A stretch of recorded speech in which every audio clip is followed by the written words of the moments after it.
اعوذ باللہ من الشیطان الرجیم، بسم اللہ الرحمن الرحیم۔ لاکھوں کروڑوں درود نبی پاک صلی اللہ علیہ وآلہ وسلم کی ذات مبارک پر۔ ناظرین کرام، آج سے ہم ایک سلسلہ شروع کر رہے ہیں جس کی آج پہلی ایپیسوڈ ہوگی۔ قصہ حضرت آدم علیہ السلام اور بی بی حوا علیہم السلام کا۔ ناظرین کرام، حضرت آدم علیہ السلام منصب خلافت پر فائز ہو کر افضل الملائکہ اور اشرف المخلوقات قرار پائے۔ ان کا نام قرآن کریم کی 9 سورتوں کی 25 آیات میں آیا ہے۔ اللہ پاک نے انہیں ایک مٹھی خاک سے پیدا فرمایا اور وہ مٹی تمام روئے زمین سے حاصل کی گئی۔ یہی وجہ ہے کہ حضرت آدم علیہ السلام کی نسل میں مختلف رنگ و نسل کے لوگ پائے جاتے ہیں۔ حضرت آدم علیہ السلام کو جنت سے زمین پر اتارنے سے قبل اللہ تعالیٰ نے انہیں ہر چیز کی صنعت و کاریگری سکھا دی تھی۔ ناظرین کرام، نسل انسانی کے وجود میں آنے سے 2000 سال قبل رب العزت نے کائنات کو تخلیق فرمایا، زمین پر جنات کو حکمرانی دی جو آگ سے پیدا کیے گئے تھے، اور آسمانوں پر نور سے پیدا کیے گئے فرشتے اور ملائکہ تھے۔ وہ ہر وقت عبادت الہی میں مصروف عمل رہتے۔ جنات آگ سے پیدا ہونے کی وجہ سے آتش مزاج کے حامل تھے۔ سرکشی، بغاوت، دنگا فساد اور خون ریزی ان کی سرشت میں شامل تھی۔ جب زمین پر جنات کا لڑائی جھگڑا حد سے بڑھ جاتا تو اللہ پاک آسمانوں سے فرشتوں کے لشکر بھیجتے جو ان سرکش جنات کو مار مار کر سمندری جزیروں اور ویران پہاڑی علاقوں میں بھگا دیتے۔ ایسی ہی ایک خون ریز لڑائی کے دوران فرشتوں کو ایک ویرانے میں جنات کا ایک معصوم سا بچہ روتا ہوا ملا۔ اس کے والدین شاید جنات کی جنگ میں کام آ چکے تھے۔ فرشتوں کو اس معصوم صورت جن بچے پر ترس آ گیا، چنانچہ رب کائنات کی اجازت سے فرشتے اس بچے کو آسمانوں پر لے آئے، جہاں وہ اللہ تعالیٰ کی عطا کردہ ذہانت کی بنا پر بہت جلد معلم الملکوت کے نام سے پکارا جانے لگا۔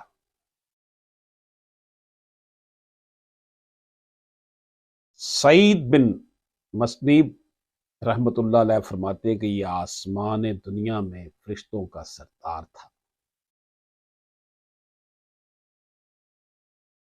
ناظرین اکرام، ایک صبح کا ذکر ہے، فرشتے حسب معمول عبادت الہی میں مصروف تھے کہ اچانک عرش الہی سے ایک حکم فضا میں بلند ہوا، میں زمین پر اپنا نائب بنانے والا ہوں۔ فرشتے اللہ رب العزت کے اس فیصلے پر حیران اور متعجب ہوئے۔ عرض کیا، اے ہمارے رب، ایسے شخص کو کیوں پیدا کرتا ہے جو زمین میں فساد کرے اور خون بہائے، اور ہم تیری تسبیح، حمد اور پاکیزگی بیان کرنے والے ہیں۔ اللہ تعالیٰ نے فرمایا، جو میں جانتا ہوں تم نہیں جانتے۔ یہ سورۃ البقرہ آیت نمبر 30 میں اس کا ذکر ہے۔ حضرت فتادہ رحمت اللہ علیہ فرماتے کہ فرشتوں کو اس بات کا علم کہ انسان دنیا میں فساد و خون ریزی کرے گا اس طرح ہوا کہ وہ دنیا میں جنات کے فساد اور خون خرابے سے بخوبی واقف تھے۔ حضرت عبداللہ بن عمر رضی اللہ تعالیٰ عنہ فرماتے کہ جنات حضرت آدم علیہ السلام سے 2000 سال پہلے سے آباد تھے، اور جب وہ خون ریزی کرتے تو اللہ تعالیٰ ان کی سرکوبی کے لیے فرشتوں ہی کو بھیجتے تھے۔ ابن ابی حاتم رضی اللہ تعالیٰ نے حضرت ابو جعفر باقر رضی اللہ تعالیٰ سے روایت کیا ہے، اور حضرت ابن عباس رضی اللہ تعالیٰ سے بھی اسی طرح کی بات منقول ہے، اور یہ بھی کہا گیا ہے کہ انہوں نے لوح محفوظ سے اطلاع پائی تھی، اور یہ روایت بھی ہے کہ یہ بات فرشتوں کو ان کے دو ساتھی فرشتوں ہاروت و ماروت نے بتا دی تھی، اور ان دونوں کو یہ بات اوپر والے فرشتے سجل نے بتائی تھی۔ یہ قصص ابن کثیر کے صفحہ نمبر 27 پر مذکور ہے۔ ناظرین کرام، حضرت آدم علیہ السلام کا نام قرآن کریم کی 9 سورتوں کی 25 آیات میں آیا ہے۔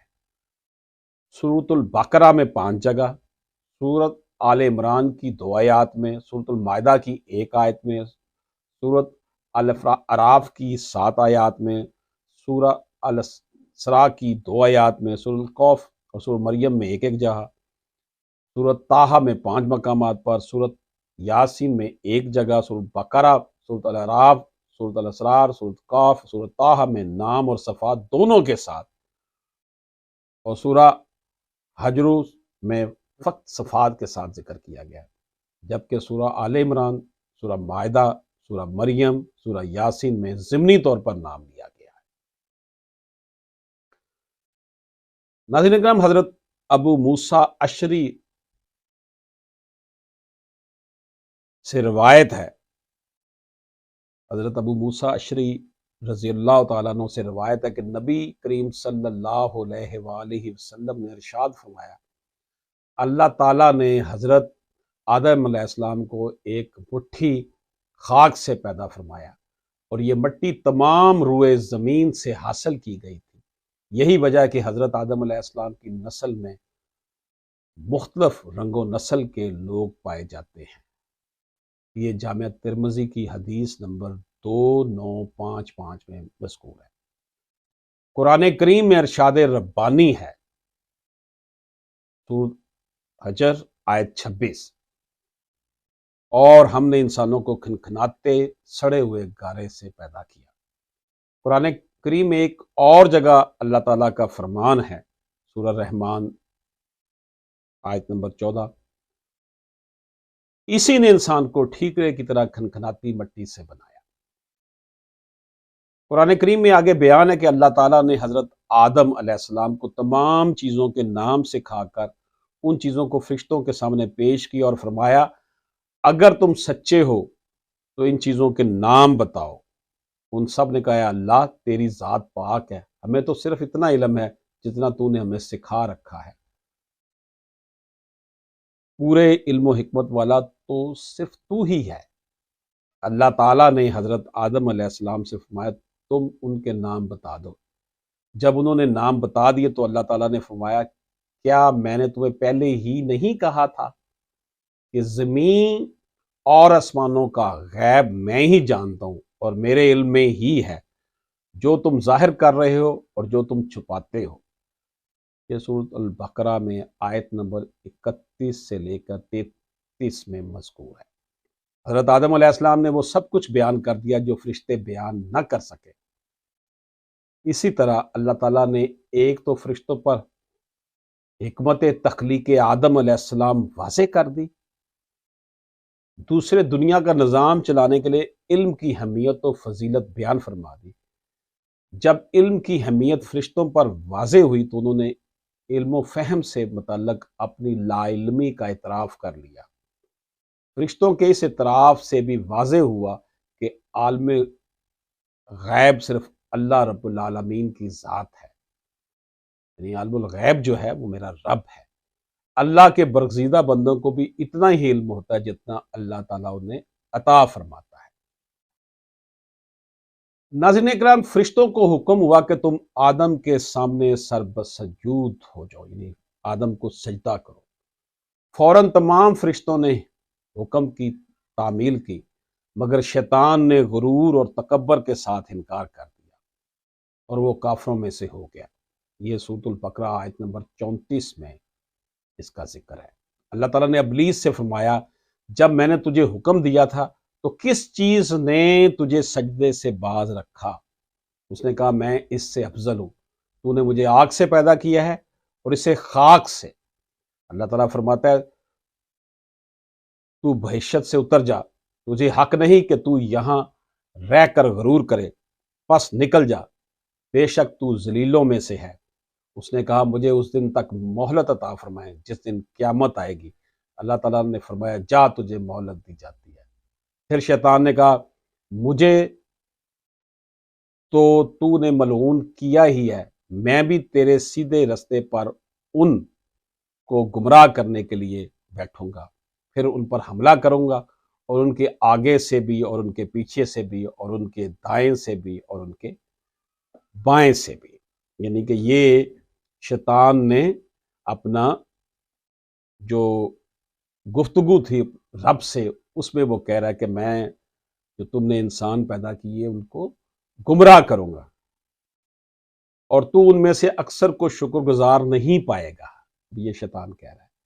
اللہ تعالیٰ نے فرمایا یہاں سے ذلیل و خوار ہو کر نکل جا، جو شخص ان میں سے تیرا کہنا مانے گا میں ضرور تم سب سے جہنم کو بھر دوں گا۔ ناظرین کرام، یہ سورہ الاعراف آیت نمبر 12 تا 18 میں مذکور ہے جو میں نے ابھی آپ کی خدمت میں پیش کیا۔ ابلیس نے جب یہ دیکھ لیا کہ اپنے گہنونے جرم کے سبب وہ بارگاہ الہی سے مردود کر دیا گیا ہے، تو اس نے بجائے توبہ و ندامت کے اور بھی زیادہ سیاہ بختی اور نامرادی کا ثبوت دیا، اور وہ اس طرح کہ اس نے رب ذوالجلال کے حضور روز محشر تک کی حیات مانگ کر اپنے گناہوں کی رسی دراز کرنے کی درخواست کر دی، اور ساتھ ہی مزید خودسری کا مظاہرہ کیا کہ جس آدم علیہ السلام سے کینہ رکھنے کی نحوست سے وہ جنت کی نعمتوں سے محروم ہوا تھا، اسی آدم علیہ السلام کو اس بات کی دھمکیاں رب ذوالجلال کے سامنے دینے لگا کہ اب میں تیری اولاد کا پیچھا نہیں چھوڑوں گا اور انہیں اپنا ہم نوا بنا کر پروردگار کی نافرمانی پر مجبور کر دوں گا، اور ان میں سے اکثر کو خدا کا ناشکرہ بنا دوں گا، البتہ رب کے مخلص اور نیکوکار بندے میری گرفت میں نہ آ سکیں گے۔ اب حضرت آدم علیہ السلام جنت میں زندگی گزارنے لگے۔ یوں تو جنت میں تمام آسائشیں نعمتیں موجود تھیں، لیکن اس کے باوجود حضرت آدم علیہ السلام تنہائی اور اجنبیت محسوس کرتے تھے۔ چنانچہ رب تعالیٰ نے ان کی راحت اور انہیں تنہائی کی وحشت سے بچانے کے لیے اماں ہوا کو پیدا فرمایا، جو ان کے لیے مونس و وہمدم ثابت ہوئی۔ حضرت آدم علیہ السلام اور حضرت ہوا کو اللہ تعالیٰ نے اس بات کی اجازت مرحمت فرمائی تھی کہ وہ جنت میں رہیں، گھومیں پھریں اور جو چاہیں کھائیں پئیں، البتہ جنت کی بیش بہا نعمتوں میں سے ایک درخت کو متعین فرما کر اسے کھانے اور اس کے قریب جانے سے منع فرما دیا تھا۔ یہیں سے ابلیس کو رستہ مل گیا کہ وہ حضرت آدم علیہ السلام اور اماں حوا علیہ السلام کے دل میں وسوسے ڈال کر اور بہکاوا دے کر اس درخت کا پھل کھانے پر آمادہ کرے، تاکہ ان دونوں سے رب کی حکم عدولی کروا کر اپنی نفرت اور انتقام کی آگ بجھا سکے۔ سو شیطان آگے بڑھا اور انہیں طرح طرح کی امیدیں دلانے اور دھوکے دینے لگا۔ سب سے پہلے اس نے ان دونوں سے یہ بات کہی کہ تمہیں جنت کے ہر درخت کا پھل کھانے کی اجازت ہے، کیا تم نے اس بات پر غور کیا کہ آخر اس ایک درخت کا پھل کھانے سے کیوں منع کیا گیا ہے؟ آخر اس کی کیا وجہ ہو سکتی ہے؟ تو سنو، میں تمہیں بتاتا ہوں۔ پروردگار نے تم دونوں کو اس کا پھل کھانے سے اس لیے روکا ہے کہ اگر تم نے یہ پھل کھا لیا تو تمہیں جو ہے ابدی حیات مل جائے گی، تم فرشتے بن جاؤ گے، موت کا فرشتہ کبھی بھی تمہارے قریب نہ پھٹک سکے گا۔ خدا کے بندو، یہ درخت اب یہ نہیں کہ وہ لالچ دے رہا ہے کہ یہ اگر تم نے کھا لیا تو تم تو پھر وہ فرشتے بن جاؤ گے، تمہیں ابدی راحت مل جائے گی، ابدی زندگی مل جائے گی، فرشتہ تمہارا موت کا فرشتہ بھی تمہارا کچھ نہیں بگاڑ سکے گا۔ یہ اس نے جناب نا ابلیس قسمیں کھا کر انہیں یہ باور کروانے کی کوشش کرنے لگا کہ میں تم دونوں کا ہمدرد اور خیر خواہ ہوں، میری بات مان لو اور وقت ضائع کیے بغیر اس درخت کے پاس جاؤ اور اس کا پھل کھا لو، پھر دیکھنا کیا تبدیلی آتی ہے۔ غرض شیطان نے